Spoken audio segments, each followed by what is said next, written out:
He plays Let's Spin the Big Tariff Wheel. Woo! Round and around she goes. Where she stops, nobody knows. And every day, Trump puts these amazingly large tariffs on other countries, and when the countries respond with their tariffs, he acts shocked at their disrespect. How dare you do to me what I just did to you? Donald Trump loves to talk about his economic miracle. He brags that no one has ever run the economy better than he did. Not Obama, not FDR, not even Alexander Hamilton, the guy who literally invented America's financial system. But here's the problem. Trump's economic legacy isn't one of success. Yeah, the stock market has lost $5 trillion in 3 weeks. Yes, Trump, he's the Ozempic of the economy. Wow, 5 trillion. Today, Greenland offered to buy us.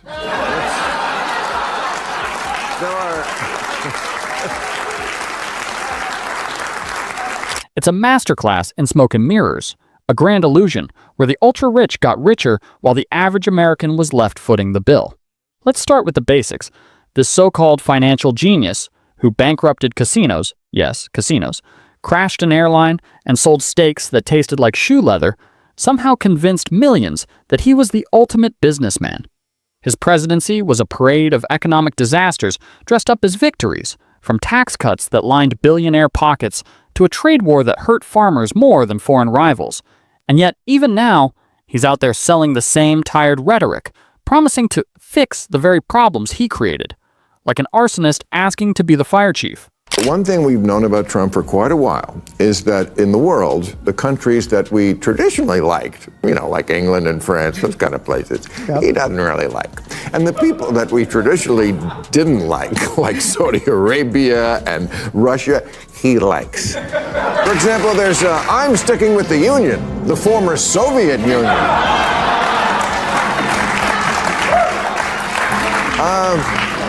Unlike some people, he always says thank you.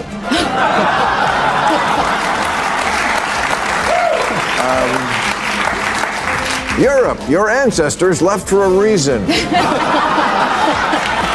Bill Maher has had a blast revealing the ridiculousness of it all. With facts and cutting-edge sarcasm, he eviscerates Trump's economic myths, revealing just how irresponsible, short-sighted, and catastrophic his policies actually were. Let's talk about how the Republicans have changed. Oh. You said in your special, Trump got the White House again, but he's not going to get your mind. How's Yeah. that resolution holding up? Not that well. I gotta say it lasted. Yeah. I also said I wouldn't pre-hate anything, which is true. I didn't pre-hate, but boy, does the hate come around quickly. I mean, has it been only a month? Yeah. It's been 1 month. 1 month. 1 month. I mean, I made a list. Like, here's what I already hate. Here's things I don't hate yet. There are things that, like, the idea that Gaza could be Dubai instead of this hellhole that it's been. Other people have suggested that by way of us taking it over. No. Starting a new American empire. No, this insanity of Zelensky as the dictator and Outrageous. This opposite day kind of shit with the Western Alliance. So that resolution is While Trump gestures to the stock market as if it's a scorecard for middle-class prosperity, Maher reminds us that real wages were flat. The cost of living was skyrocketing, and the only ones who were really winning were the ones who already had a herd of private jets. Trump's economy wasn't a victory. It was a time bomb waiting to go off. Trump says, I like reading as little as possible. I don't need, 200-page reports on something that can be handled on a page. He's actually proud that he makes decisions without learning anything, which makes him the perfect president for a nation perpetually looking at its phone. And if history has proved anything, it's that confidence artists don't quit scamming. They merely look for the next mark. Maher is having none of it, using each joke, every monologue, and every nasty truth to keep us from falling for the same scam twice. Dumpster and Maher wasn't going to let that fly. He incinerated Trump's economic policies with the skill of a stand-up comedian who's waited years for this moment. His monologue wasn't only funny, it was brutal. Maher set out how Trump's entire economic platform was pretty much a combination of ego-stroking corporate subsidies and outright fantasy. Remember when Trump boasted of bringing jobs back to America as his own MAGA hats sat made in China back in the US? Watch out for Canada, the quiet, polite neighbor you never suspect.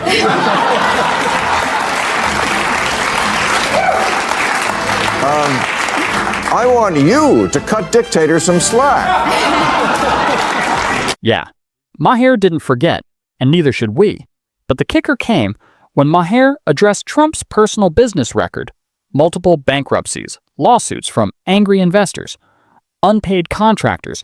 This guy bombed operating a casino, a business where people literally hand you cash, and somehow he was supposed to expect us to think he could operate a national economy. Maher likened it to putting a pyromaniac in charge of a fireworks stand, and honestly, that's insulting to pyromaniacs. At least they know they're messing around. Trump's vision of economic revival was pretty much throwing a tax cut bash for the super rich while telling middle-class Americans to simply work harder, and Maher had the ideal metaphor for it. It's like sitting at a dinner where the billionaires get steak and lobster, and you get the check. And when you complain, Trump tells you it's actually healthy for you. The best check ever. A tremendous check. Nobody's ever seen a check like this before. But Maher didn't just lampoon Trump's economic shortcomings. He aimed at his followers, who somehow still think he's a financial genius, despite widespread evidence. To the contrary, it's like seeing someone lose their home, their car, and their pride at a casino, and then still claim the dealer is their buddy. What he's trying to tell us by continuing to do this dance.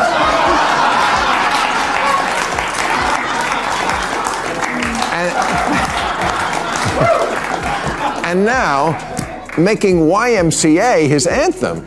Maher didn't pull any punches, and the internet lost its mind, as usual. Trump responded in one of his signature off-the-rails truth social rants. But let's be real. When it comes to satire versus conspiracy theories, Maher wins every time. Bill Maher wasn't shy about bashing Trump's supposed economic genius, because let's be real, the man drove America straight into the dirt, just as he drove his casinos, except this time, the bankruptcy was served with a side of national debt and economic disaster.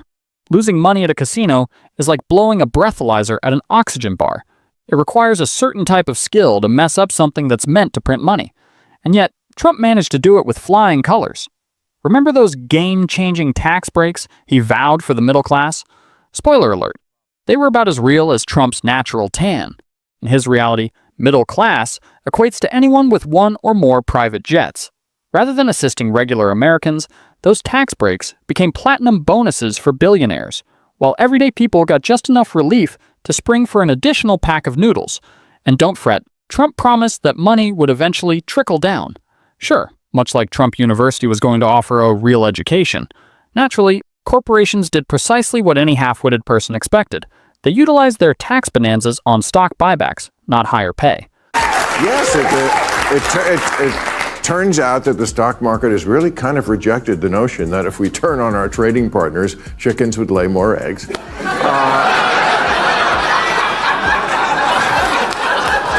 Yeah, I mean, when Biden was president, it was everything about the eggs, the price of eggs. We got to lower the price of eggs. And now Trump retweeted somebody last week who said, "Shut up about the eggs." In the meantime, ordinary citizens saw their refunds dwindle quicker than a t-shirt shrinks in the wash. But don't worry, billionaires received their loopholes large enough to drive a gold-plated limousine through. And the cherry on top? Those tax reductions weren't even made permanent for the middle class. By 2027, they'll be paying more while the ultra-rich continue to rake it in. Good old Trump. Sell the dream, profit from the reality, and let someone else clean up the mess. Bill Maher had a complete field day tearing into Trump's fixation on the stock market. In Trump's head, if the Dow Jones was rising, the economy was doing well, because naturally billionaires getting richer automatically equates to everyone else being great, right? That's like claiming your Instagram likes equal your body health. Just because Wall Street was raking it in didn't mean actual Americans were seeing the benefits. Actually, salaries were on ice, healthcare was a travesty, and housing expenses so preposterous that even in monopoly, men were going bust. But Trump? He just continued to point at the stock market as if it were some kind of magic scoreboard, demonstrating his magnificence. And when it collapsed, crickets, nothing. Just a flurry of tweets blaming everyone but him, because if there is one thing Trump is a master of, it's deflecting responsibility quicker than he evades creditors. And then the trade war. Oh, what a work of art. And Americans are like, but we need eggs. What else are we going to throw at the Teslas? But you know what? $5 trillion in 3 weeks, and we have only ourselves to blame. Trump said this would happen if we re-elected Biden. Oh, wait, that didn't happen. No, this is happening because Trump wants to bring back manufacturing, and to get the ball rolling, he is manufacturing a recession. It was like watching a man negotiate international trade deals like he was negotiating the price of bootleg DVDs in a gas station parking lot. His master plan? Impose tariffs on everything that breathed, without the slightest clue how tariffs function. You see, when you tax imports, American consumers and businesses foot the bill. It's similar to torching your own home and labeling it a creative heating plan. But Trump turned it into a great big win, and his fans applauded. But meanwhile, farmers were losing their farms. Corporations were just clinging to survival, and anyone who dared to break basic economics to Trump received that familiar blank expression, like a goldfish attempting a calculus problem. And of course, no Trump economic debate would be complete without, according to Trump, no one in history had ever managed the economy better.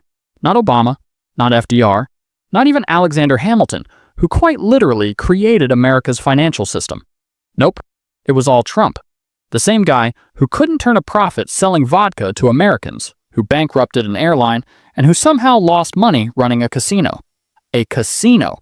That's akin to burning a toaster in an attempt to prepare cold cereal. But by all means, let's term him a financial whiz. What is he trying to tell us? And I'm not saying Donald Trump is secretly gay.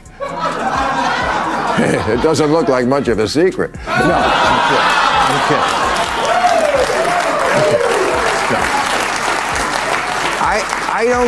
I don't think he is gay. Quite the contrary. I think the message to his manosphere is that he's so masculine that he can literally jerk off 2 guys at once while dancing to the Village People and still be considered a masculine icon. I mean, Maher didn't spare Trump's so-called business acquittals, which were as stable as his spelling in a 2 a.m. tweet storm.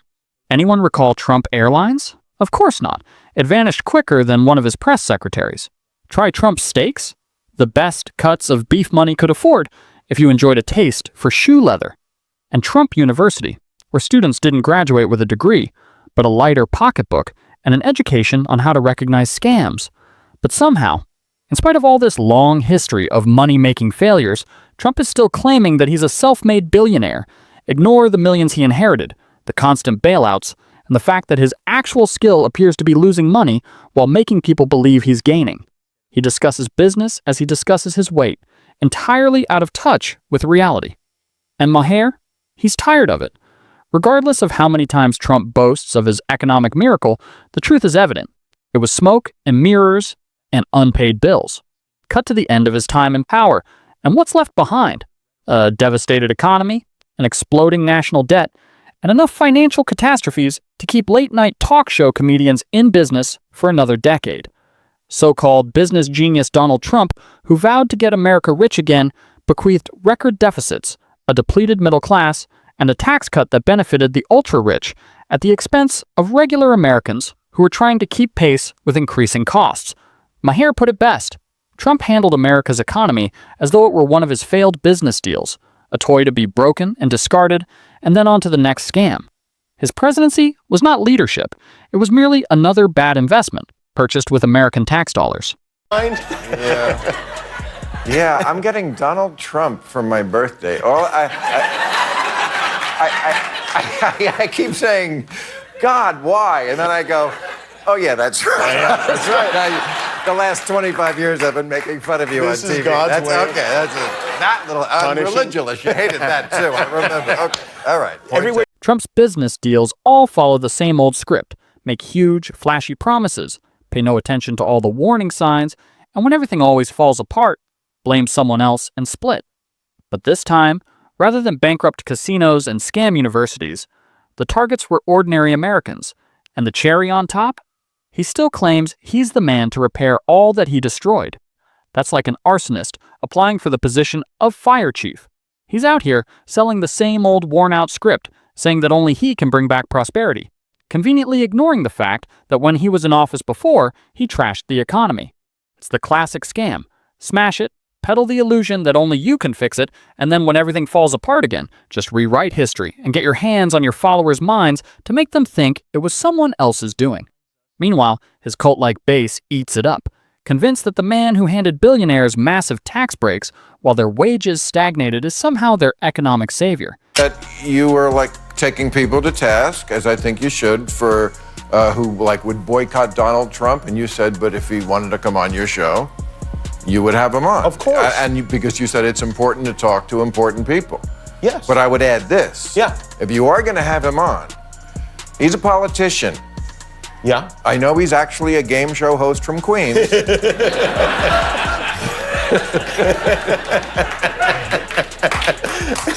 But now he's the president of the United States. So if you're going to have him on, this is everybody, hold his feet to the fire. You mean literally? Oh, if you could. Would that be? It's a masterclass in political gaslighting. The economy is in shambles. And Trump's solution? More of the same reckless policies that caused the mess in the first place. But hey, who needs facts when you've got an endless supply of slogans and scapegoats?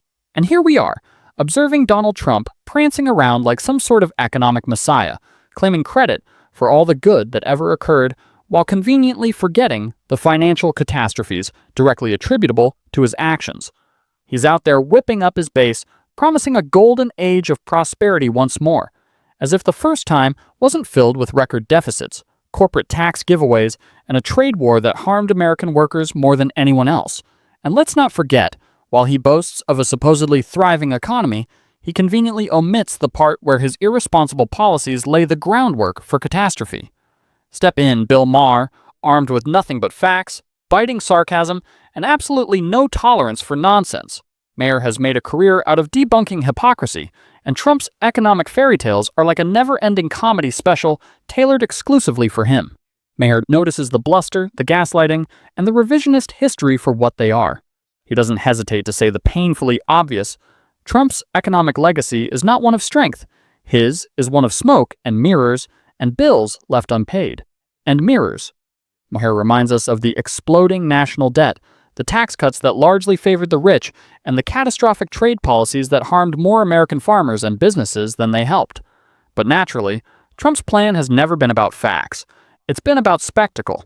He's a virtuoso at spinning failures into successes, rewriting history while his followers nod in agreement. It's all part of the show. And Maher? He's got a front row seat, popcorn in hand, calling out every absurd claim, every ridiculous boast, and every outright lie. Because if there's one thing Trump is truly great at, it's giving comedians endless material. And if there's one thing Maher excels at, it's making sure the world never forgets just how absurd the whole Trump economy experiment really was. With scathing monologues and hard-hitting punchlines, he reflects back to us the craziness, reminding us all that the so-called best economy ever was constructed on a wobbly foundation of debt, deregulation, and dishonesty. Because history has a tendency to repeat itself, particularly when individuals are suckered by the same scam twice. And Maher? He's here to ensure we never forget how ridiculous and perilous Trump's brand of economic genius actually was.